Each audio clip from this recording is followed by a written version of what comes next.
Thiruvananthapuram RCC ആശുപത്രിയിൽ രോഗികൾക്ക് മരുന്ന് മാറി നൽകി. തലച്ചോറിലെ ക്യാൻസറിന് ശ്വാസകോശ ക്യാൻസറിനുള്ള മരുന്നാണ് മാറി നൽകിയത്. മരുന്ന് പാക്ക് ചെയ്തതിൽ കമ്പനിക്ക് വന്ന പിഴവാണ് മരുന്ന് മാറാൻ കാരണമെന്നാണ് ആശുപത്രി അധികൃതരുടെ വിശദീകരണം. വിവരങ്ങളുമായി സൂര്യ ഗായത്രി ചേരുന്നു. സൂര്യ, ഗുരുതരമായ ഒരു വീഴ്ച തന്നെയാണ് ഈ ഒരു സംഭവത്തിൽ ഉണ്ടായിരിക്കുന്നതെന്ന് നമുക്ക് പറയാൻ സാധിക്കും. രോഗികൾക്ക് മരുന്ന് മാറി നൽകിയിരിക്കുകയാണ്. എന്തൊക്കെയാണ് കൂടുതൽ വിശദാംശങ്ങൾ? നിരവധിയായിട്ടുള്ള ആളുകൾ ആശ്രയിക്കുന്ന ഒരു സ്ഥലം കൂടിയാണ് തിരുവനന്തപുരം റീജിയണൽ ക്യാൻസർ സെന്റർ എന്ന് പറയുന്നത്. അവിടെയാണ് തലച്ചോറിലെ ക്യാൻസറിനുള്ള മരുന്ന് മാറിയിരിക്കുന്നത്. ടെമോസോളോമൈഡ് എന്ന മരുന്നിന്റെ ബോക്സിൽ ശ്വാസകോശ ക്യാൻസറിനുള്ള എറ്റോപോസൈഡ് ആണ് ഉണ്ടായിരുന്നത്. ഗുജറാത്തിലെ കമ്പനിയിൽ നിന്ന് പാക്ക് ചെയ്ത് അയച്ചപ്പോൾ ഉണ്ടായ പിഴവാണെന്നാണ് പ്രാഥമികമായിട്ട് ലഭിക്കുന്ന വിവരം. ഇത് 10-ലധികം ബോക്സുകളിലാണ് ടെമോസോളോമൈഡ് എത്തിയിട്ടുണ്ടായിരുന്നത്.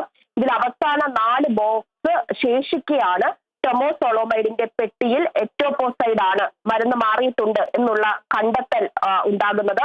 ഇതോടെ വിതരണം പൂർണ്ണമായിട്ട് നിർത്തിവെച്ചിട്ടുണ്ട്. നേരത്തെ വിതരണം ചെയ്ത ബോക്സുകളിലും മരുന്നുകൾ മാറിയിരുന്നോ എന്നത് വ്യക്തത വരുത്തേണ്ടതായിട്ടുണ്ട്. ഫാർമസിയിൽ നിന്ന് 1 മാസത്തിനിടെ എറ്റോപോസൈഡ് വാങ്ങിയ രോഗികളുടെ വിവരം ശേഖരിച്ച് പരിശോധിക്കുകയാണ് അധികൃതർ.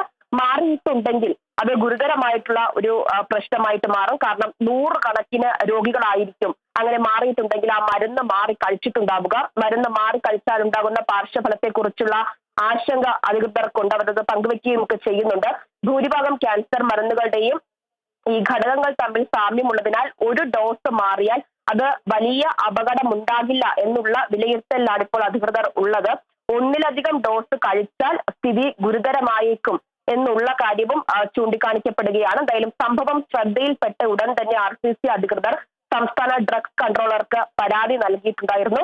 ഡ്രഗ്സ് കൺട്രോൾ വിഭാഗം ഉദ്യോഗസ്ഥർ ചൊവ്വാഴ്ച RCCയിലെത്തി മരുന്ന് മാറിയതായി സ്ഥിരീകരിക്കുകയും ചെയ്തു എന്നുള്ളതാണ് അറിയുന്നത്.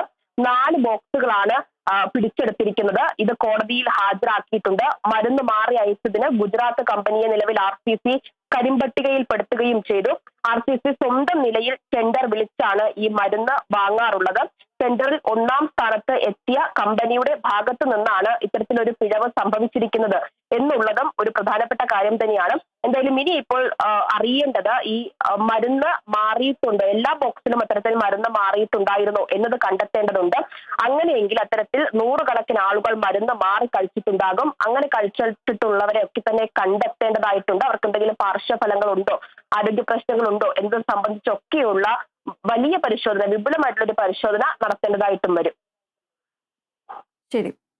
തിരുവനന്തപുരം RCC ആശുപത്രിയിൽ രോഗികൾക്ക് മരുന്ന് മാറി നൽകി. തലച്ചോറിലെ ക്യാൻസറിന് ശ്വാസകോശ ക്യാൻസറിനുള്ള മരുന്നാണ് മാറി നൽകിയത്. മരുന്ന് പാക്ക് ചെയ്തതിൽ കമ്പനിക്ക് വന്ന പിഴവാണ് മരുന്ന് മാറാൻ കാരണമെന്നാണ് ആശുപത്രി അധികൃതരുടെ വിശദീകരണം.